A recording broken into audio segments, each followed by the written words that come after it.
நம்ம ஒவ்வொரு செகண்டும் வெயிட் பண்ணிட்டு இருக்கிற அந்த தருணத்துக்கு நம்ம வந்துட்டோம். அந்த எனர்ஜிக்கும் இப்ப நீங்க கொடுத்துதான் அவர் இங்க மேடைக்கு வந்து அவரை அழைச்சு நம்ம பேச வைக்க போறோம். அதாவது ஒரு மனுஷனோட வெற்றி தோல்வியில அவனோட அம்மா அப்பா அவன் கூட இருந்தா அவன் ஒரு நல்ல மகன், நண்பன் கூட இருந்தா ஒரு நல்ல நண்பன், காதலி கூட இருந்தா அவன் ஒரு நல்ல காதலன். ஆனா ஒரு கலைஞனோட வாழ்க்கையில அவரோட நல்லது கெட்டதுல அவரோட ரசிகர்கள் அவர் கூட இருந்தா அவர் ஒரு நல்ல தலைவன். நம்ம கூட இணைஞ்சிருக்கிற எஸ்டிஆர் அவர்களுக்கு இவ்வளவு வருஷம் அவர் சம்பாதிச்ச சொத்து என்ன அப்படின்னு சொன்னா அது அவருடைய ரசிகர்கள் தான். அவர் இந்த மேடைக்கு வந்து அந்த ரசிகர்கள் கிட்ட பேசுறதுக்கு முன்னாடி அவருடைய இந்த ஜேர்னி பத்தியும் அவரை பத்தியும் ஒரு ஆடியோ விஷுவல்.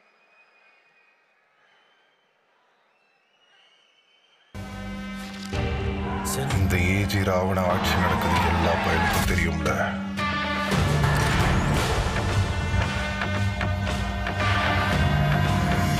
மண்ணை ஆள்றவனுக்கு தாமலை இல்ல, மண்ணை ஆள்ற எனக்கு அது இல்லை.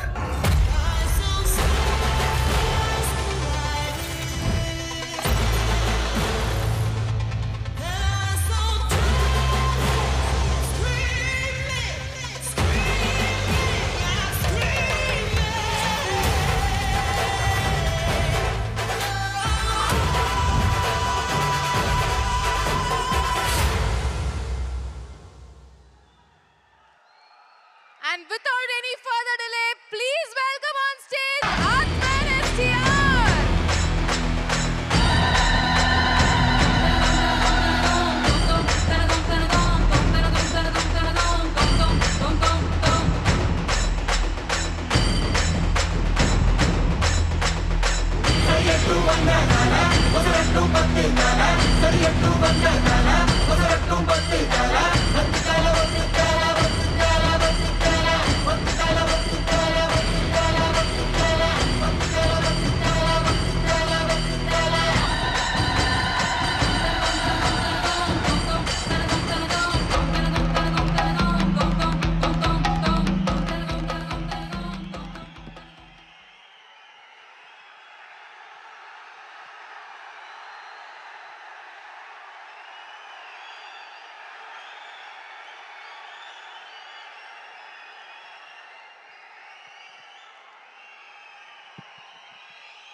இறைவனுக்கு வணக்கம்.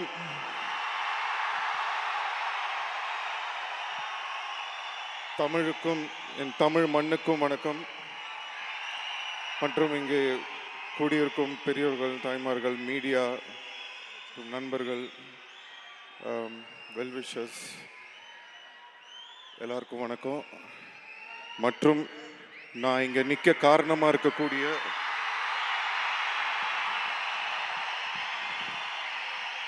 என்னுடைய ரத்தமான ரசிகர்களுக்கு வணக்கம்.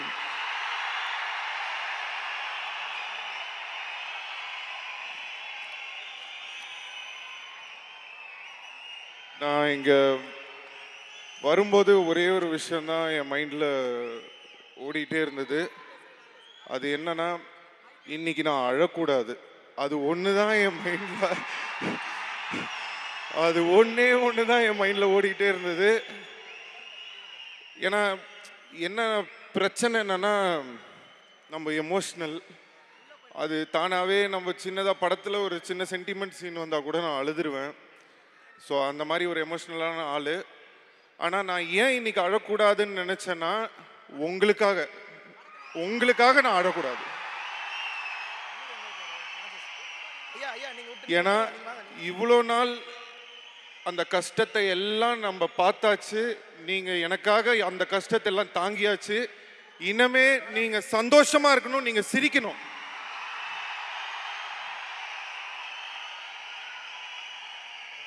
ஸோ அந்த சோக சீன்லாம் முடிஞ்சிருச்சு. இனிமே சந்தோஷமான சீனுக்கு வருவோம். முதல்ல எனக்கு என்ன ஒரு பெரிய சந்தோஷம்னா, இதே நேரு ஸ்டேடியத்துக்கு நான் பல வாட்டி பல ஷோஸ்க்கு வந்திருக்கேன், பல விழாக்கு வந்திருக்கேன். அப்போ என்னன்னா, மற்றவங்களுக்காக கூடின கூட்டத்தை தான் நான் பார்த்துருக்கேன். ஆனால் மொத தடவை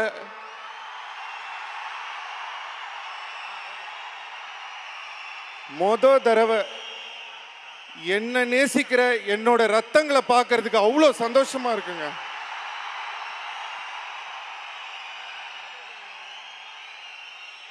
ரொம்ப ரொம்ப ரொம்ப நன்றி. எல்லாரும் எல்லா ஊர்ல இருந்தும் வந்திருக்கீங்க. ஸோ நீங்கள் எல்லாரும் வந்தது எனக்கு ரொம்ப ரொம்ப ரொம்ப ரொம்ப சந்தோஷம். இதுக்கு மேலே எனக்கு எப்படி சொல்றதுன்னு தெரியல. ஸோ ரொம்ப நன்றி. இந்த படம் 10 தலை. இது வந்து ஞானவேல் ராஜா அவர் தான் ப்ரொடியூஸ் பண்ணுறாரு. ஸோ இந்த படம் ஆரம்பித்த ஒரு கதை இருக்குது. அப்போ என்னன்னா, உங்க எல்லாருக்கும் தெரியும், அப்போ நம்ம ரொம்ப ஒரு டவுன்ஃபாலில் இருக்கேன். ரொம்ப கஷ்டமான ஒரு சிச்சுவேஷன் போயிட்டுருக்கு.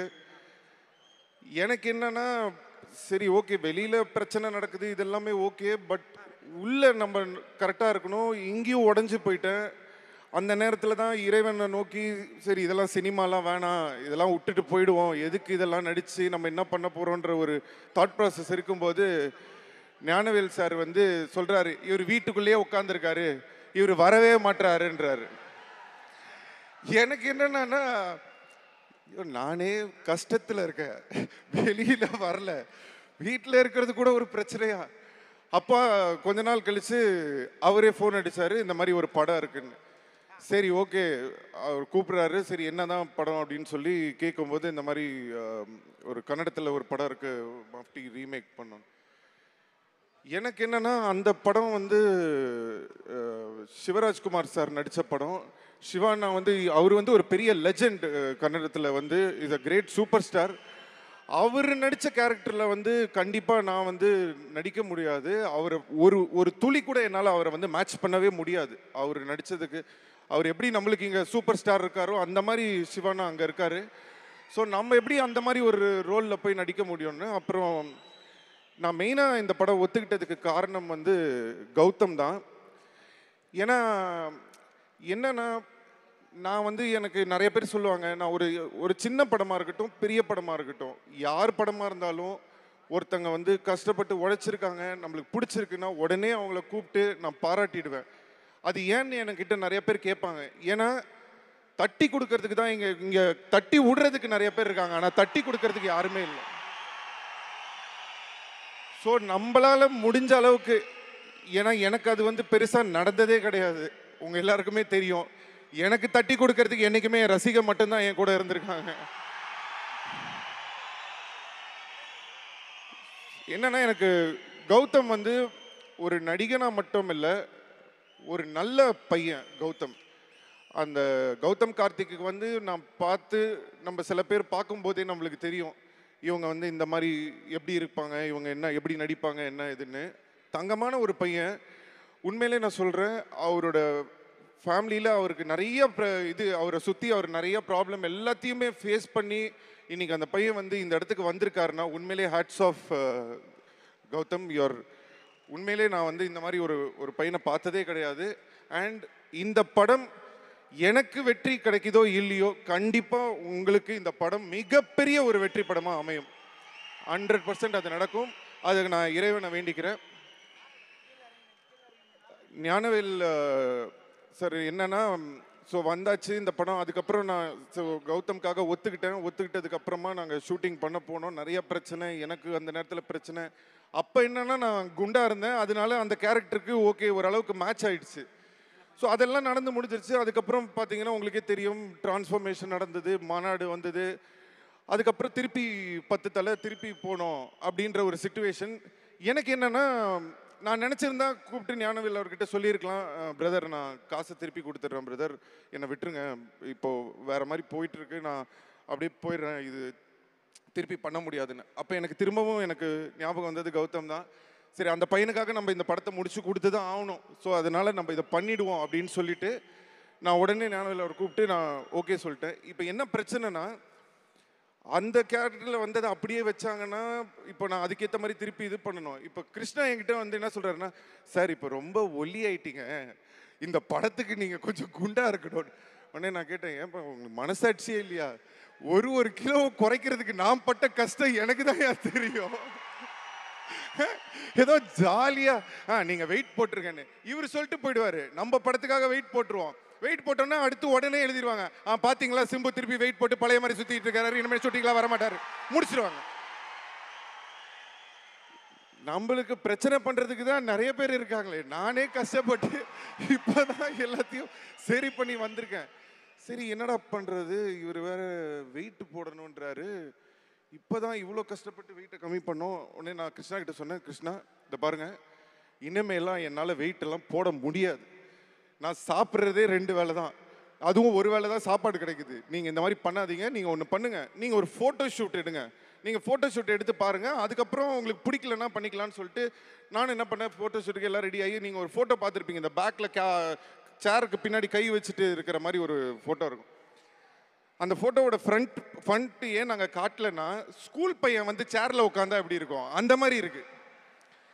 நானே பார்த்துட்டு என்னடா இது சுத்தமாக மேட்ச் ஆகாது, என்ன பண்ணுறது அப்படின்னு யோசித்தேன். அதுக்கப்புறம் தான் எனக்கு ஒரே ஒரு விஷயம் மைண்டில் தோணுச்சு, என்னன்னா அவ்வளோ வெயிட் 108 கிலோ இருக்கும்போதும் நீ உன்னால் இது தாண்டி உன்னால் பண்ணி அதை குறைக்க முடிஞ்ச உன்னால் இந்த படத்துக்கு நீ திருப்பி வந்திருக்க, இப்போ உன் ரசிகர்கள்லாம் உன்னை பார்க்கணும்னு எதிர்பார்த்துட்டு இருக்காங்க, உன்னால ஒரு வெயிட்டை போட்டு திருப்பி குறைக்க முடியாதா?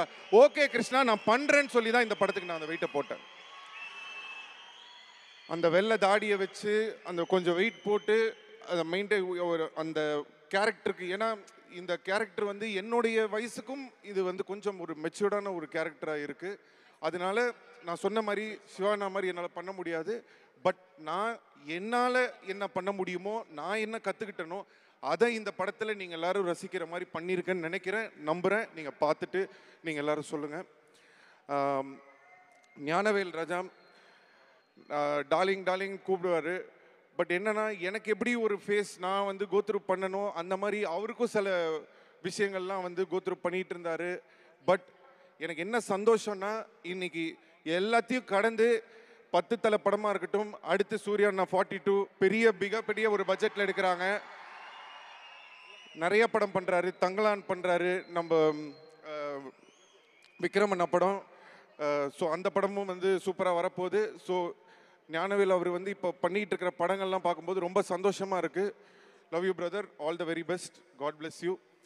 அண்ட் உங்களுக்கு ஒரு ஸ்பெஷல் தேங்க்ஸ் என்னன்னா, என்னோட ரசிகர்கள் எல்லாரையும் நான் பார்க்கறதுக்கு இவ்வளோ பெரிய ஒரு விழாவை நீங்கள் அரேஞ்ச் பண்ணி கொடுத்ததுக்கு ரொம்ப ரொம்ப நன்றி, நான் மறக்கவே மாட்டேன். நான் ரொம்ப தேங்க்ஸ். நான் தேங்க் பண்ணணும், நிறைய பேர் இருக்காங்க இந்த படத்தோட entire technicians, Gautham and Priya. இந்த படத்தில் எனக்கு வந்து பேர் கிடையாது, எனக்கு துணை கிடையாது, எனக்கு துணை என்றைக்குமே நீங்கள் தான். இந்த படத்துலையும் நம்மளுக்கு துணை இல்லை, லைஃப்லையும் நம்மளுக்கு துணை இல்லை, அதை பற்றி பிரச்சனை இல்லை. பட் ஸோ ரொம்ப நல்லா பண்ணியிருக்காங்க. அண்ட் நிறைய ஆக்டர்ஸ், நான் யார் பேரையாவது விட்டுட்டேன்னா என்னை மன்னிச்சிருங்க, ஏன்னா இந்த படத்தில் நிறைய பேர் நடிச்சிருக்கீங்க. நடித்த எல்லாருக்கும் என்னுடைய நன்றியை நான் தெரிவிச்சுக்கிறேன். டிஜே ஃபென்டாஸ்டிக், எல்லாருக்கும் Manushaputhiran sir, thank you so much sir. So எல்லாருக்கும் என்னோட நன்றி. அண்ட் என்னோட டைரக்டர் கிருஷ்ணா அவர் சொன்ன மாதிரி தம்முக்கு அப்புறம் ஜில்லுன்னு ஒரு காதல்னு ஒரு படம் பண்ண வேண்டியதாக இருந்தது. இந்த கதை கிடையாது, வேற ஒரு கதை. பட் எனக்கு அப்போவே வந்து கிருஷ்ணா மேலே ஒரு நம்பிக்கை இருந்தது, கண்டிப்பாக கிருஷ்ணா வந்து வரணும்னு சொல்லிட்டு நான் ரொம்ப ஆசைப்பட்டேன். பட் அது அப்போ நடக்கலை. பட் இவ்வளோ வருஷம் கழித்து அது இப்போ நடந்திருக்கு. அப்போ பண்ணியிருந்தா கூட ஒரு ஒத்த தலை தான் கிடச்சிருக்கும், இப்போ 10 தலை கிடச்சிருக்கும் உங்களுக்கு. ஸோ அதனால் எனக்கு உங்களுக்கு ரொம்ப சந்தோஷமாக இருக்குது. ஸோ நீங்கள் இந்த படம், ஏன்னா அந்த முன்னாடி நரதன் ஒரு டைரக்டர் அவர் தான் பண்ணிகிட்டு இருந்தார். பட் அன்ஃபார்ச்சுனேட்லி அவரால் வந்து கம்ப்ளீட் பண்ண முடியலன்னும் போது கிருஷ்ணா உள்ளே வந்தார். Thank you Krishna, very happy, all the very best for the film. And என்னுடைய காட்ஃபாதர், என்னுடைய ரஹ்மான் சார், அவருக்கு வந்து நான் எத்தனை தடவை எப்படி நன்றி சொல்கிறதுன்னு எனக்கு தெரியல. அது என்ன ஒரு அன்புன்னு தெரியல, அவருக்கு என் மேலே என்ன ஒரு லவ்னு தெரியல. ஸோ அதை நான் என்றைக்குமே வந்து ஒரு சிஷ்யனா, அவரோட ஒரு இதுவாக அவர் பேரை என்றைக்குமே நான் கெடுத்துட மாட்டேன். அதை கண்டிப்பாக நான் காப்பாற்றுவேன்னு நம்புகிறேன். எனக்கு ஸ்பிரிச்சுவலாகவும் அவர் நிறைய ஒரு குருவாக இருந்திருக்காரு, நிறையா ஹெல்ப் பண்ணியிருக்காரு. Thank you so much sir, thank you. And Praveen KL sir, நான் நேற்று தான் ஃபோன் பண்ணி அவருக்கு சொன்னேன், ட்ரெய்லர் பார்த்துட்டு ரொம்ப சந்தோஷமாக இருந்தது, கலக்கிட்டீங்க சார் அப்படின்னு சொல்லி.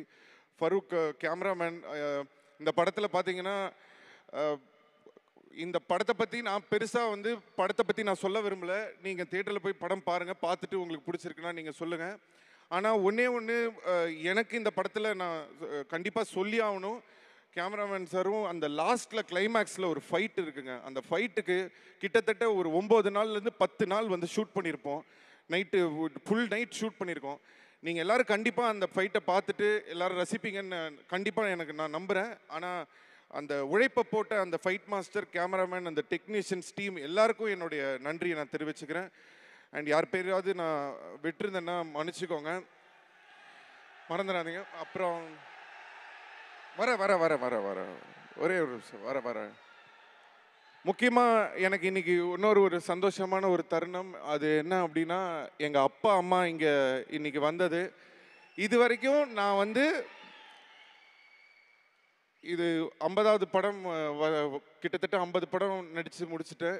என்னோட எந்த ஒரு ஆடியோ லான்ச்சுக்குமே வந்து எங்கள் அப்பா அம்மா வந்தது கிடையாது. ஸோ ஃபஸ்ட் டைம் இன்னைக்கு வந்தாங்க.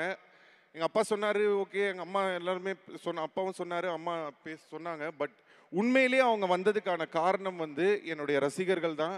ஏன்னா அவங்க எல்லாரும் வராங்க, அவங்க எல்லாரையும் பார்த்துக்கணும் அப்படின்றதுக்காக தான் எங்கள் அப்பா அம்மா 2 பேருமே வந்து ஒரு வாரமாக வந்து ரொம்ப கஷ்டப்பட்டு, எங்கள் சித்தப்பா வாசு சித்தப்பா அவரோட சேர்ந்து ரசிகர் மன்றத்தில் எல்லாரும் வந்து நீங்கள் எல்லாரும் அழகாக வந்துடணும், இங்கே உங்களுக்கு எந்த தொந்தரவும் இருக்கக்கூடாதுன்னு அவங்க ரொம்ப கஷ்டப்பட்டாங்க. அதுக்கு என்னுடைய நன்றியை நான் தெரிவிச்சுக்கிறேன். எனக்கு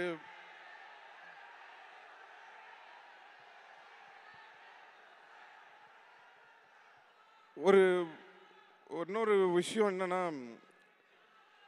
எல்லாரும் வந்து என்கிட்ட வந்து இப்போது ரீசெண்டாக பார்த்தீங்கன்னா, இப்போ நம்ம மாநாடாக இருக்கட்டும், அதுக்கப்புறம் வெந்து தணிந்தது காடாக இருக்கட்டும், இப்போ வந்து 10 தலையாக இருக்கட்டும், நான் வெளியில் வரும்போது எல்லாருமே என்கிட்ட கேட்ட ஒரு விஷயம் என்னென்னா, முன்னாடிலாம் வந்து ஒரு எனர்ஜி இருக்கும் உங்ககிட்ட, ஒரு ஃபயராக பேசுவீங்க, பயங்கரமாக பேசுவீங்க. ஆனால் இப்போ கொஞ்சம் ரொம்ப சாஃப்டாக பேசுகிறீங்க. முன்ன மாதிரி அந்த ஒரு ஃபயர் இல்லை, அந்த ஒரு சவுண்ட் இல்லை, அந்த டைலாக் இல்லை அப்படின்னு நிறைய பேர் என்கிட்ட கேட்டாங்க. அதுக்கு காரணம் இருக்குது. அது என்ன அப்படின்னா, முன்னாடி நான் வந்து பேசுவேன், ஒரு சவுண்டாக பேசுவேன், ஒரு ஃபயராக பேசுவேன். அதெல்லாம் நீங்கள் பார்த்துருக்கீங்க. நானே சொல்லியிருக்கேன், ஏய் வந்து காட்டுறேன்டா, நான் யார் தெரியுமாடா, அப்படிலாம் பேசியிருக்கேன், நானே ஒத்துக்கிறேன். ஆனால் அதோட காரணம் என்ன அப்படின்றது நீங்கள் எல்லாருமே தெரிஞ்சுக்கணும். ஏன்னா வெளியிலேருந்து பார்க்கும்போது எல்லாரும் யோசிப்பாங்க, என்ன ஆச்சு இந்த பையனுக்கு, எதுக்கு இப்படி கத்தி பேசிகிட்டு இருக்கான், ஏன் இப்படி இருக்கான் அப்படின்னு சொல்லி நிறைய பேர் யோசிச்சிருப்பீங்க. பட் என்னன்னாங்க, கஷ்டத்தில் இருந்தாங்க. அப்போ வந்து எனக்கு எதுவுமே சரியா இல்லைங்க, தட்டி கொடுக்கல, யாரும் இல்லை, என்ன பண்ணுறதுன்னு தெரியல, ஒன்றுமே புரியல. எல்லாரும் சொல்கிறாங்க, இனிமேல் நீ சினிமாலே இவர் இருக்க மாட்டார், இவர் கதை முடிஞ்சு போச்சுன்றாங்க, அடுத்து படம் பண்ணுவாங்களா இல்லையான்னு தெரியல. அந்த மாதிரி ஒரு சிச்சுவேஷனில் இருக்கும்போது பிறந்ததுலேருந்து நடிச்சிருக்கேன். திடீர்னு வந்து இப்படி ஒரு விஷயம் நடக்குது. வெளியிலையும் பிரச்சனை, உள்ளேயும் பிரச்சனை, இறைவனை நோக்கி போகிறேன். என்னன்னா இதுன்னும் போது அதை எப்படி வெளில காட்டிக்க முடியும், நான் கஷ்டத்தில் இருக்கேன்னு? அந்த நேரத்தில் நான் தானே எனக்கு துணையாக நிற்க முடியும். அதனால தாங்க அந்த ஃபயராக பேசுறது, கத்தி பேசுறதுக்கெல்லாம் காரணம் அதான். ஏன்னா என்ன நான் தானே தட்டி கொடுக்க முடியும். அந்த நேரத்தில் எனக்கு என் ரசிகனை விட்ட யாருங்க கூட இருந்தா, யார் இருந்தாங்க? ஸோ அந்த நேரத்தில் அந்த மாதிரி தான் பேச முடியும். ஏன்னா அந்த ஒரு வாட்டியும் நான் சொல்லும்போது, அந்த ஒரு விஷயத்தையும் நான் பேசும்போது, அப்படி கத்தி பேசும்போது எனக்குள்ளே என்ன இருக்குன்னா, ஓகே நீ வந்துருவடா, வந்துருவ, கவலைப்படாத, உன்னால் முடியும்னு அந்த 38 கிலோ 39 கிலோ குறைச்சிருக்கேன் இந்த உடம்புலன்னா, அது வந்து அந்த ஒரு விஷயந்தான் அது காரணம். ஆனால் அப்படியே நீங்கள் கட் பண்ணீங்கன்னா மாநாடுன்னு ஒரு படம் வருது, அந்த படம் வந்து ரிலீஸ் ஆகுது. ரிலீஸ் ஆகி மக்களாகிய நீங்கள் ரசிகர்கள் எல்லாரையும் என் கண்ணீரை தொடச்சி விட்டு அந்த படத்துக்கு அவ்வளோ பெரிய வரவேற்பு கொடுத்து மிகப்பெரிய ஒரு வெற்றி படமாக்கி வெந்து தணிந்தது காடில் என்னோட பர்ஃபார்மன்ஸுக்கு அப்ரிஷியேட் பண்ணி இன்னைக்கு 10 தலைன்ற ஒரு படத்தில் இவ்வளோ பெரிய ஆடியோ லான்ச்சுக்கு முன்னாடி என்னை கொண்டாந்து இந்த ஸ்டேஜில் நிறுத்தியிருக்கீங்க. எப்படிங்க நான் ஃபயராக கத்தி பேச முடியும்? பணிஞ்சு தாங்க பேச முடியும். அதனால தாங்க இந்த பணி.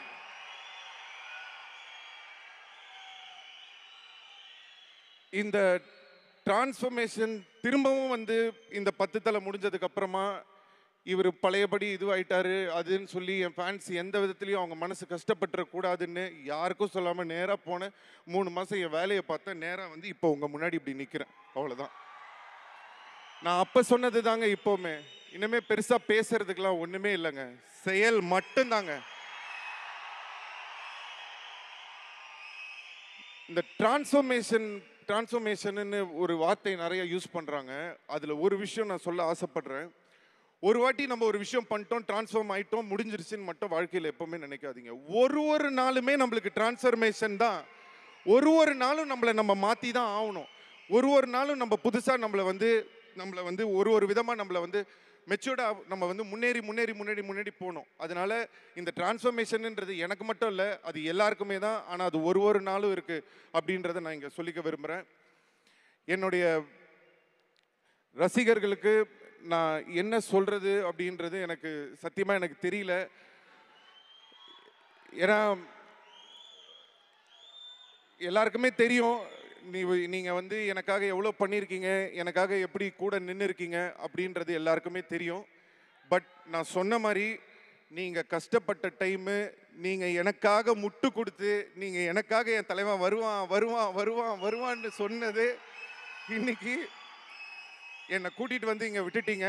ஆனால் இப்போ நான் உங்களுக்கு சொல்கிறேன், கண்டிப்பாக இன்னமே நீங்கள் சந்தோஷமாக இருங்க, மற்றதெல்லாம் நான் பார்த்துக்கிறேன்.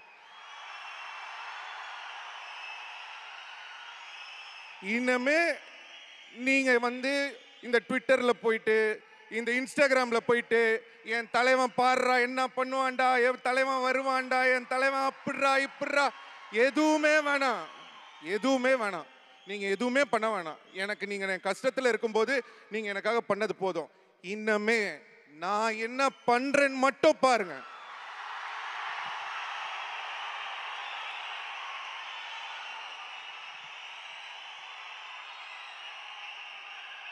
இனிமே நான் என்ன பண்றேன்னு மட்டும் சும்மா ஜாலியா சேர் போட்டு கூலா ஏசி ரூம்ல உட்காந்துட்டு ஹாப்பியா என்ஜாய் பண்ணு. என்ஜாய். ஏன்னா வந்துட்டேன், சாதாரணமாலாம் வரல, வேற மாதிரி வந்திருக்கேன். இந்த வாட்டி விடவே மாட்டேன்.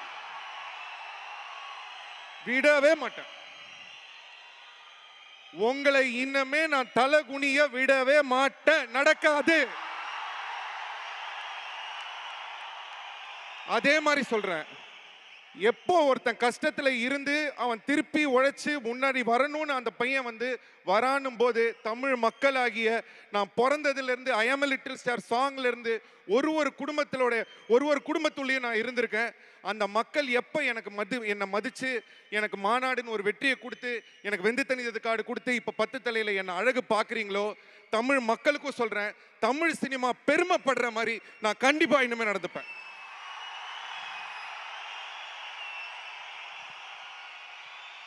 இதை வந்து நான் தன்னம்பிக்கையோட சொல்றேன், உண்மையா சொல்றேன்.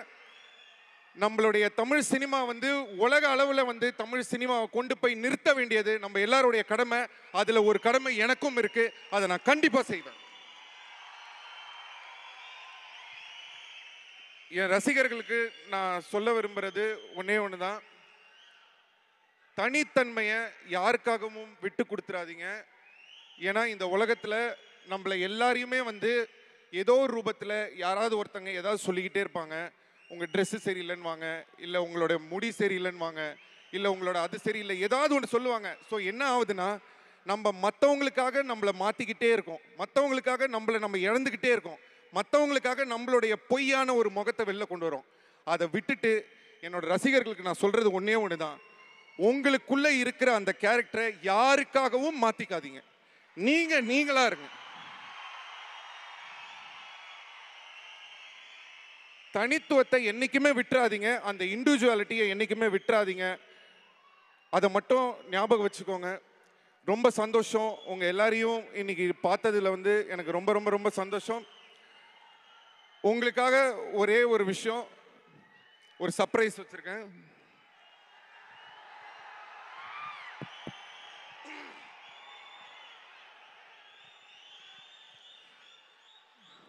தனிமையை தேடுதே இதயமும் ஓடுதே,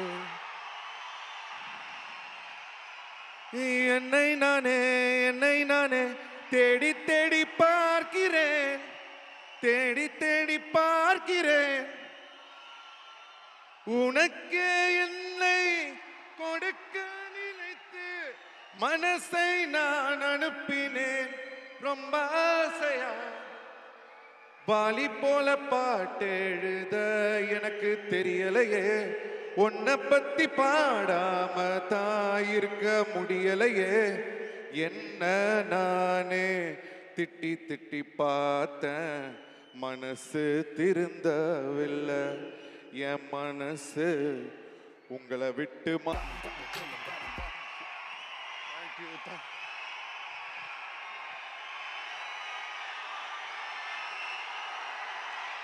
தேங்க்யூ.